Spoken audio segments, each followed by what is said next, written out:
You are all very welcome to this live online harp performance workshop performance with Aisling Ennis. My name is Heidi, and myself and my colleague Justina will be in the background if you need any assistance. If you would like, you are very welcome to use the chat and the Q&A functions to enjoy yourself. And also, if you'd like to ask Aisling any questions, please pop it into the Q&A. And if we have time, we'll get to them before the end. This performance is to mark International Museums Day, and we're delighted to announce that the Chester Beatty is open to the public, and we hope that you will be able to visit us very, very soon. And also thanks to ICOM Ireland for supporting us. But without any further delay, I'm going to hand you over to Aisling, and we hope you enjoy the performance. Thanks a million, Heidi, and thanks a million to the Chester Beatty for having me back. It's hard to believe that the months have passed and the days have gotten longer, and wonderful news that Chester Beatty is opening up like many other wonderful places, and isn't it just so nice? So thanks a million for being here with me this evening. I hope wherever you are that the sun is shining. It's a beautiful sunny evening here in Wicklow where I am, and I hope you have a nice little drink. Maybe it's a cup of tea, maybe it's a tipple of something or other. And so today I have a mixed bag, I suppose, of some of my most beloved pieces of Irish music to celebrate International Museums Day with you.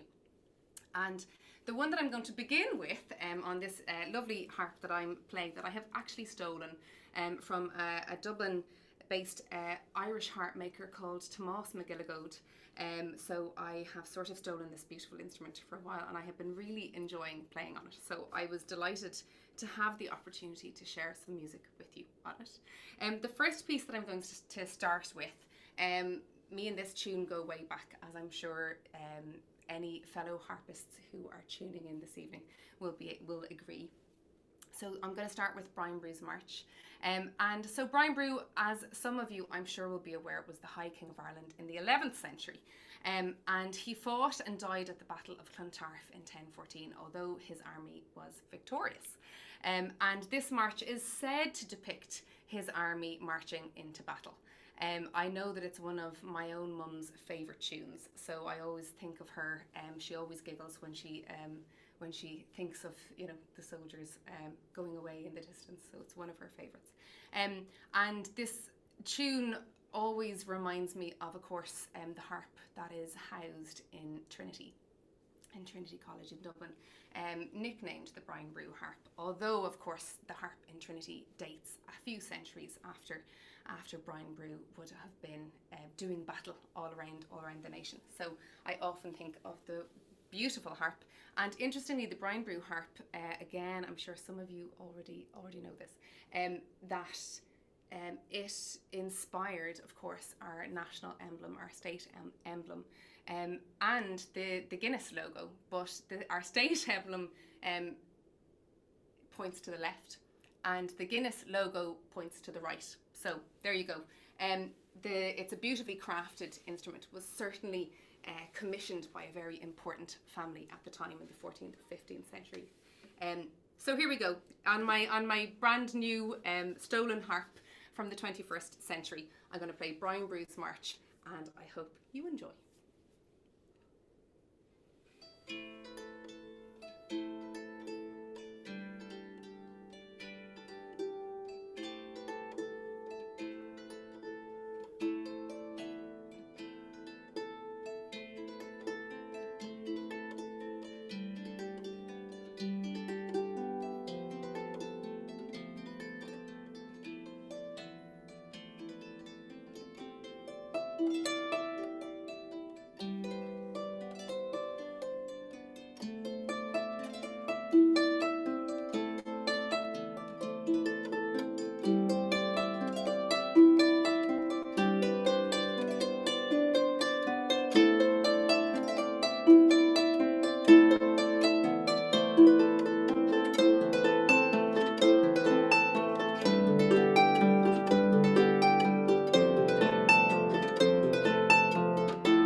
off they go.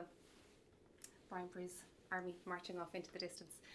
So that gets us started. And so the next piece that I'm going to play, again, this is another old friend of mine, I have to say. And I remember first hearing this tune and being completely entranced. And it would have been at a stage when the idea of the She and the Fairies was extra magical at the time. So this is a tune called The King of the Fairies. It's a traditional dance tune, and so they say if you play this 3 times in a row at a meeting, it's supposed to summon the King of the Fairies to the meeting. So we'll see what happens after this, see if we can summon the King of the Fairies from whatever he's up to on a sunny evening like this to join us. It's just a charming tune that I enjoy to play, and I hope it finds you well this evening. Here we go, King of the Fairies. There'll be all sorts of mischief now if we do manage to get the King of the Fairies to join.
So there you go, that is the King of the Fairies, one of my favourite tunes.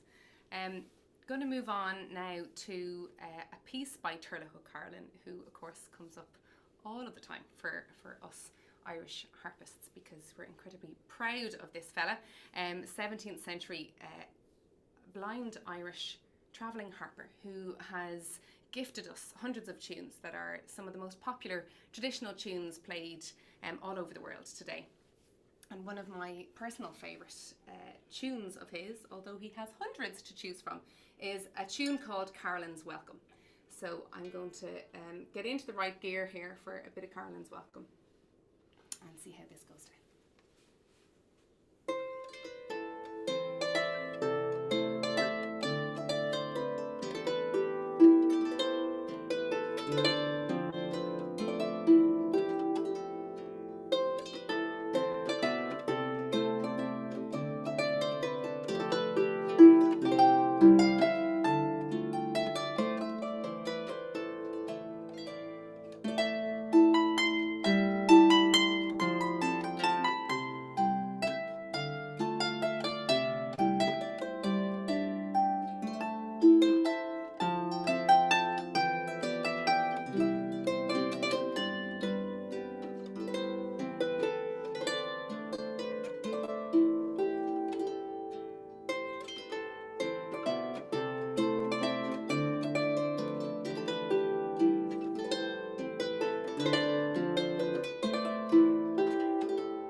There you go, a little bit of Carlin's Welcome, one of my favourite tunes, and an incredibly famous harper around the world.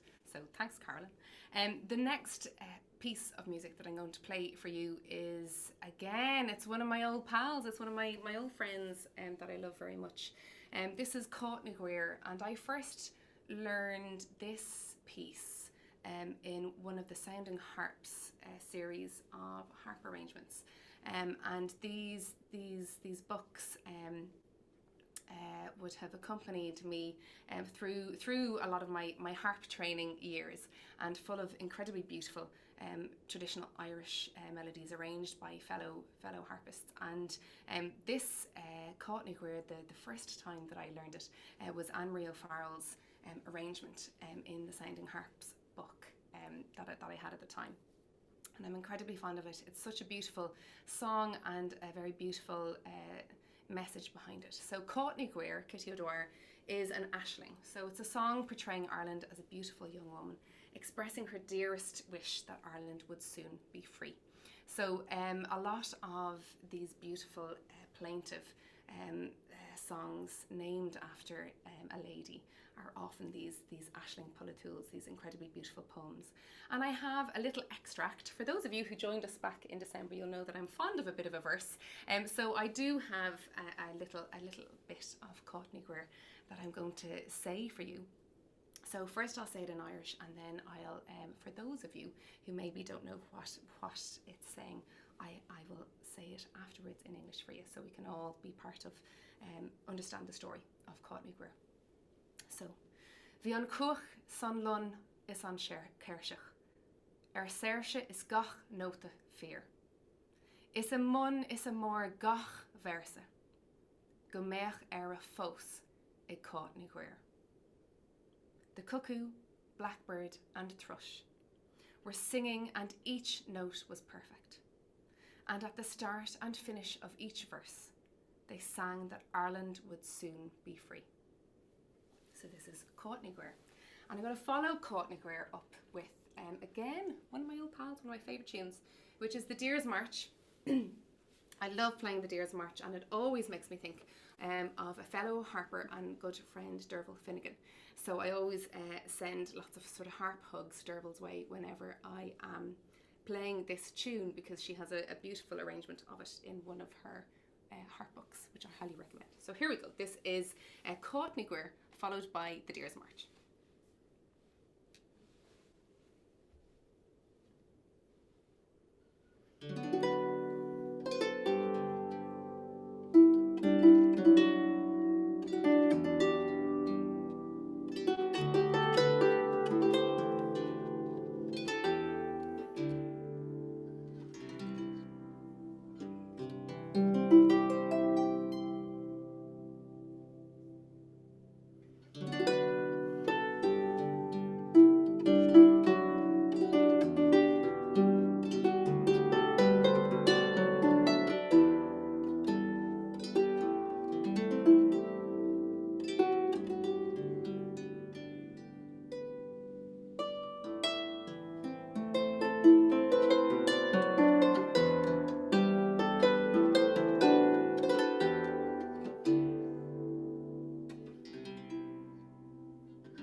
So there you go.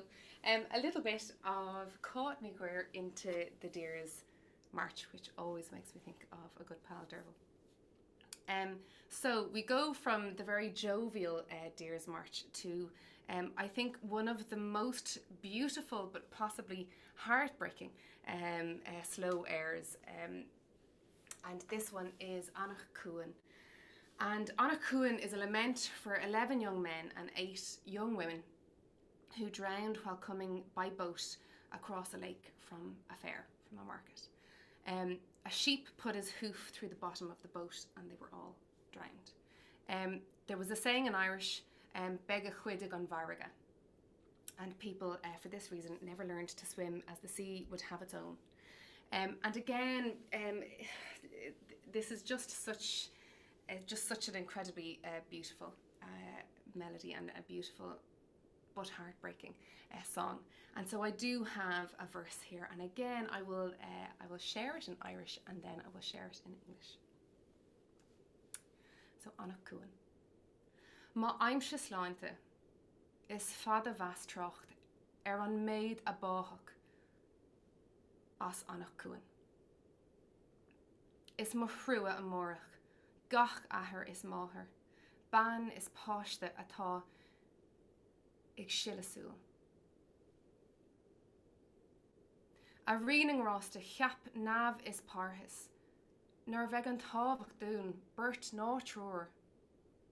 Ach lá cho bra sin, gan gwe ná báistach, lán an vod acu scuba siúl. For as long as I live, people will lament all those who were drowned in Annakun. And I pity tomorrow every mother and father, woman and child who will cry bitterly. O Lord above, who made earth and heaven, was it not enough to take just 2 or 3? But on that glorious day, with no wind or rain, all on the boat were drowned. So this is Annakun.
A little bit of Annakun, and it's one that I highly recommend if that was your first time listening to it, to look up. There are some incredibly beautiful song versions of that gorgeous tune.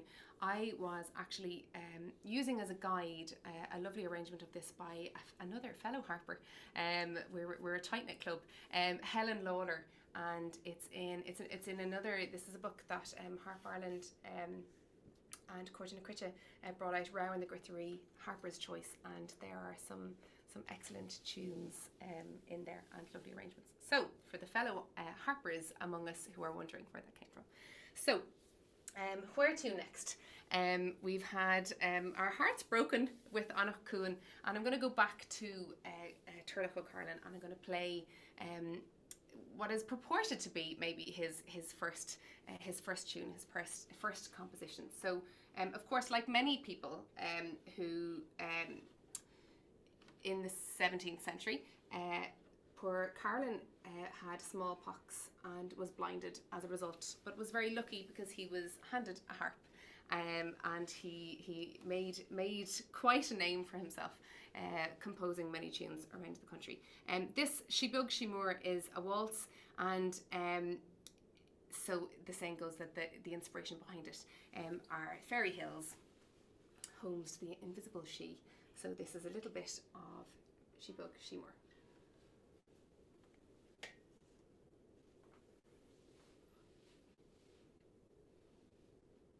I have to make sure I'm in the right gear, you see. Okay, here we go.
There you go, a little bit of She Bug She Moor by Turlough O'Carlin. And I'm keeping an eye on our time. Sorry, I'm reaching down because I have a notebook here in front of me with my list, as I say. So I'm going to keep an eye on the time. Oh my goodness, and I've loads to get through. So what I'm going to do is I'm going to skip that one there, and I'm going to move on. So this next piece is an incredibly well-known tune. Again, I'm going to follow it up with, so we've got a tune sandwich coming up. So the first is Tuair Them the Love, a very well-known harper's tune by Rory Dowla Cahan, another blind harper of a similar time to Turlough O'Carlin. So he was born in 1670, so their dates are very similar. A very charming, again, a waltz, Tuair Them the Love, Give Me Your Hand. And I'm going to follow that up with a tune that is, it's newer to me, so I can't say that it's an old friend, but a new firm friend is probably a good way to describe it.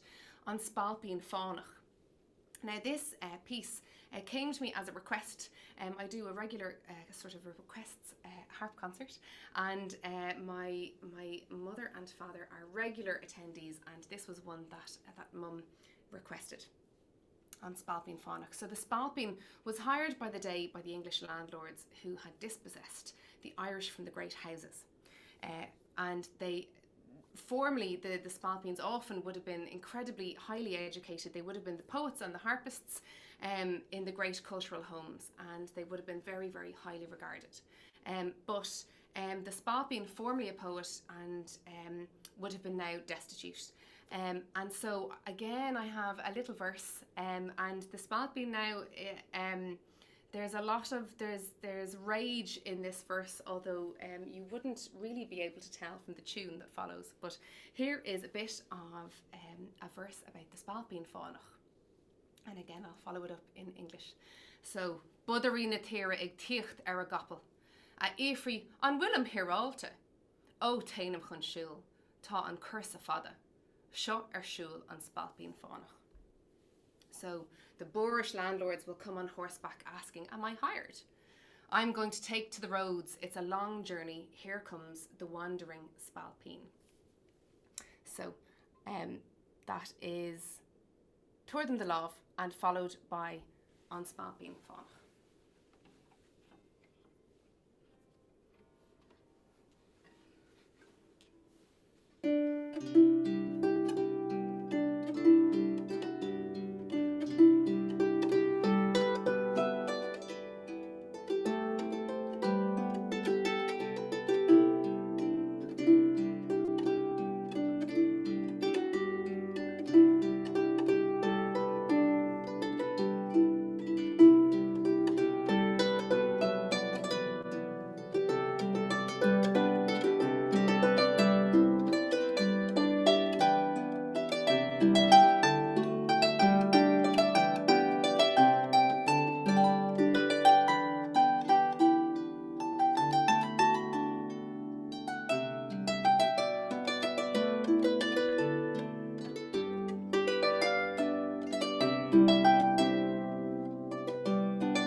goes the spell being fun.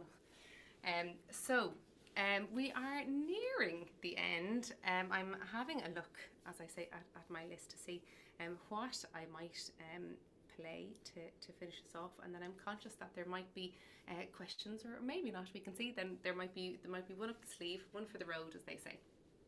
So let's see. What will I do?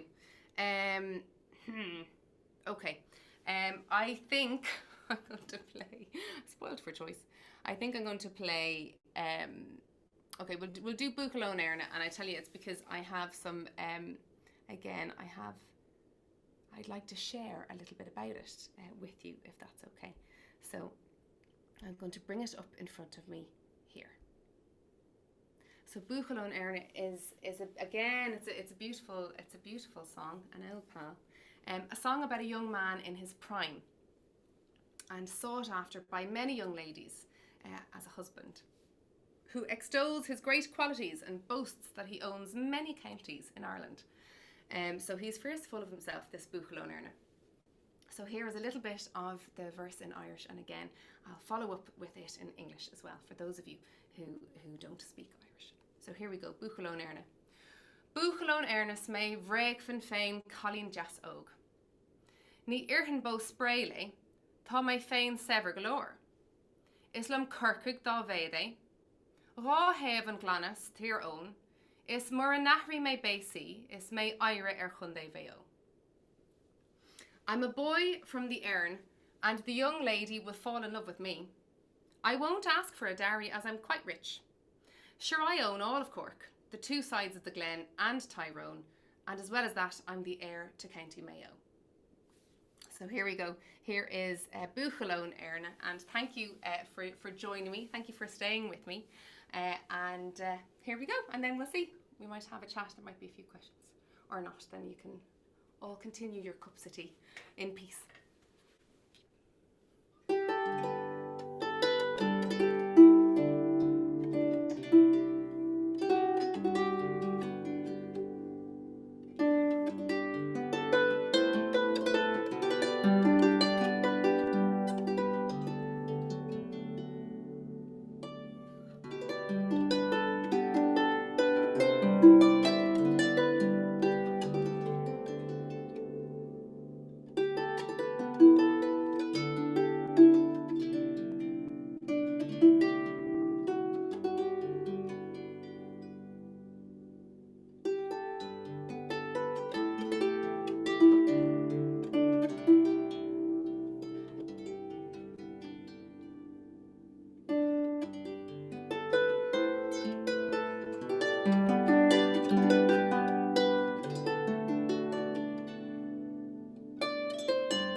there you go. Buchalon Erin to finish. Hi, Heidi.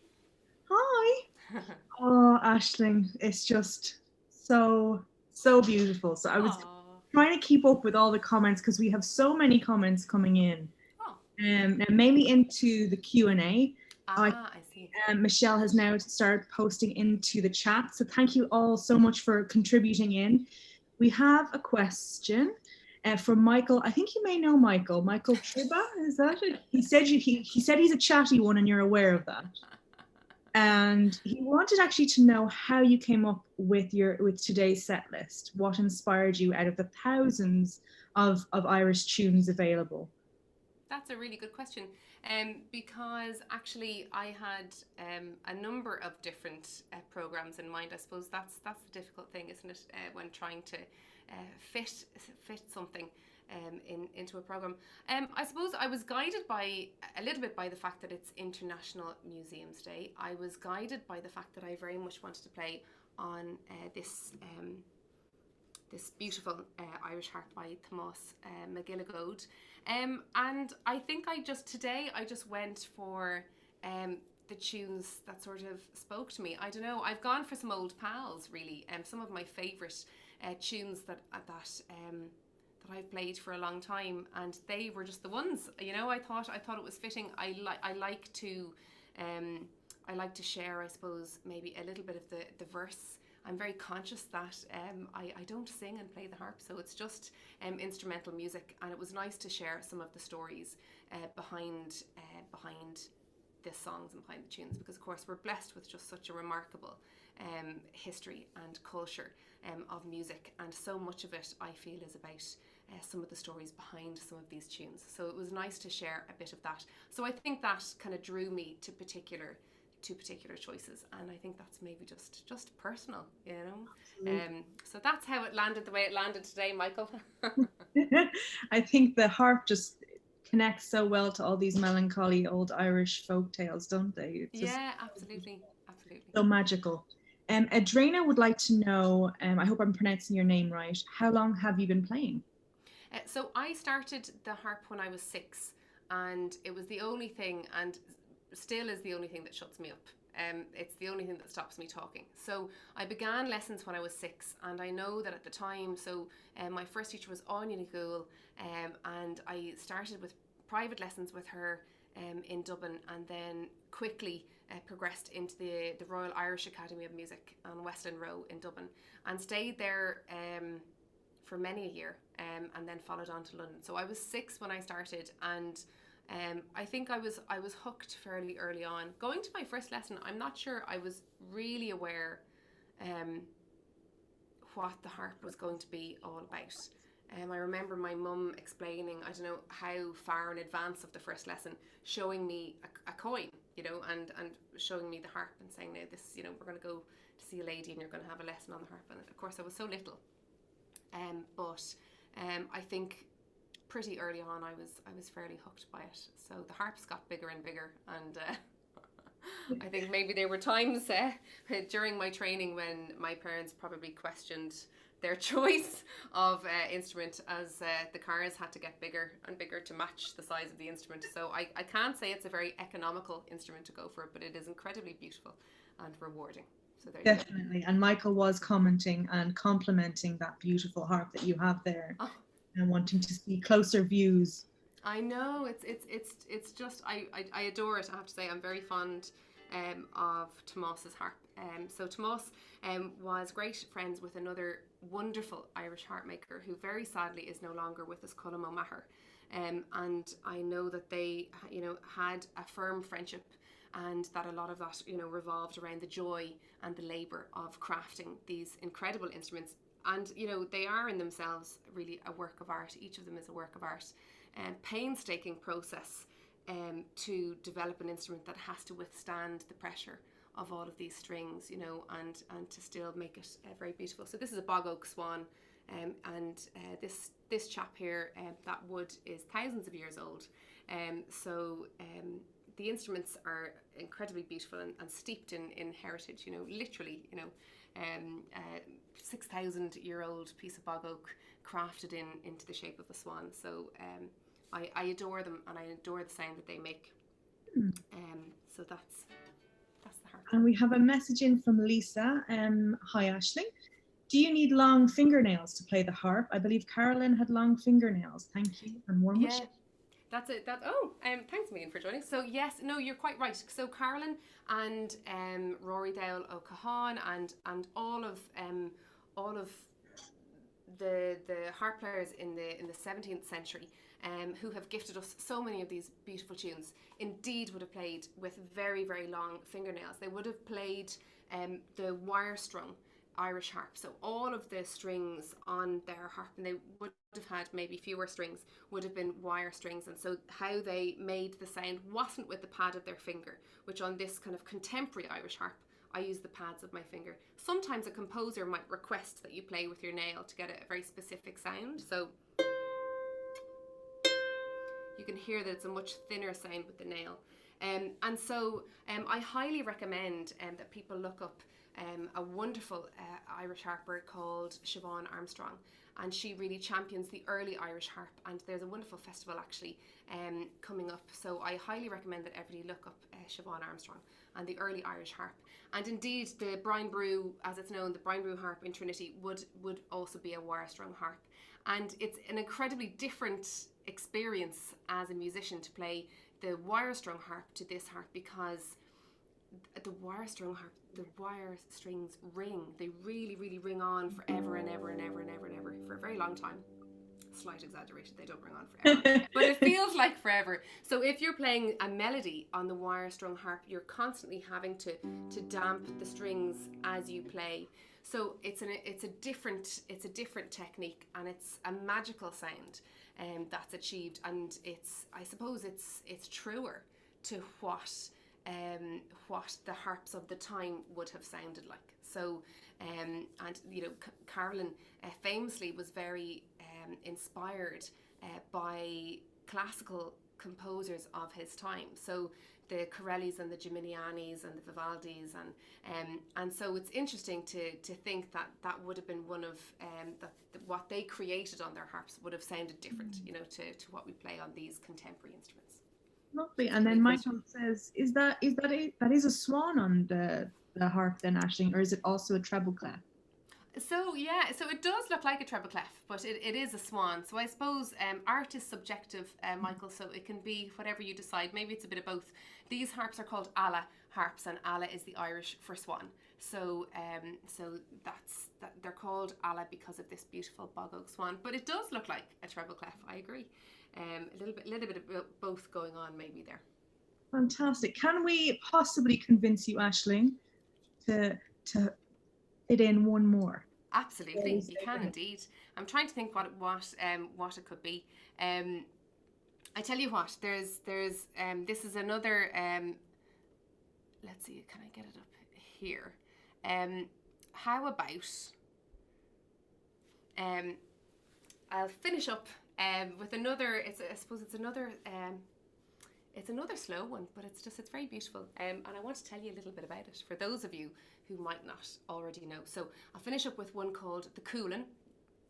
And so in 1539, all men in Ireland were forbidden to wear their hair long in Ireland. And this is claimed to be the impetus for this song.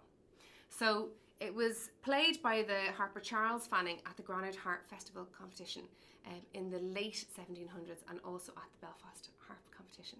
And so I'm going to say a little verse again in Irish, and I'll share it in English for those of you who want to hear it in English. Now, I got stuck in the middle of that sentence, you'll have to forgive me. So here we go. The Coolan. An wakatu an Coolan, sig shul na bohra, modern gheal grúchta, sgan smooth ar broga. Is ogánach súlglas, ag súl lena posa, ach ní vain siad mo ruin sa an kuntas is doiglo. So did you see the fair-haired lass walking the roads on a fine dewy morn, and not a smudge on her shoes?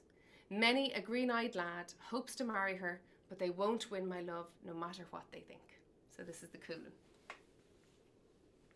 And thank you all for joining me and for staying.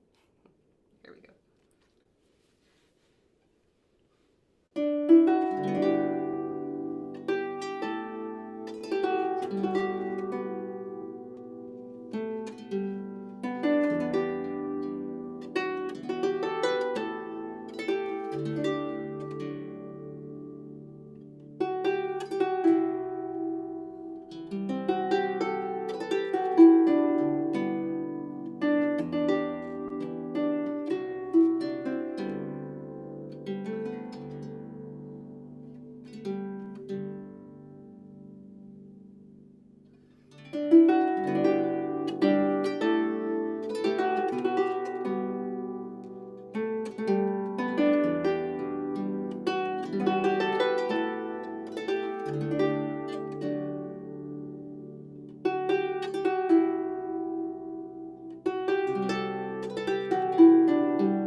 Oh, so beautiful. Thank you so much, Thanks a Aisling. million. It was just stunning, and not only the amazing performance, but also we just love the stories and the different backgrounds that you bring, which give every piece such depth. We actually had a hello in there from your cousin, Helena, Ah, no from way. our saying hello in the chat, but that's among dozens of other thank yous and claps that are all coming in. So well done, and thank you so much for agreeing to do this with us. Aw. We hope you enjoyed that, everyone, as much as we did, and that you enjoyed this for International Museums Day. And thank you again to ICOM for supporting us.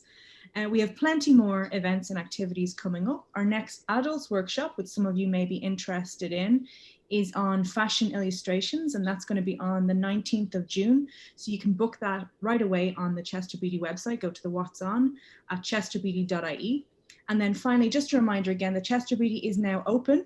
So we're delighted if you could come and visit us. We're located in Dublin, so pop on in if you're in the city, and we would love to welcome you. All our events will continue for the time being online, so that we hope that you will still join us for our online workshops and events. And then we have a new exhibition that's coming on May 28th. It's entitled Edo in Color, Prints from Japan's Metropolis. And we're very, very excited about this. So we hope that you will be able to come in and see it in the flesh, or you can also see it on the Chester Beatty website right now. And while you're there, if you can donate, we would really appreciate any support you can offer. So thank you all again, and we hope to see you all again very, very soon.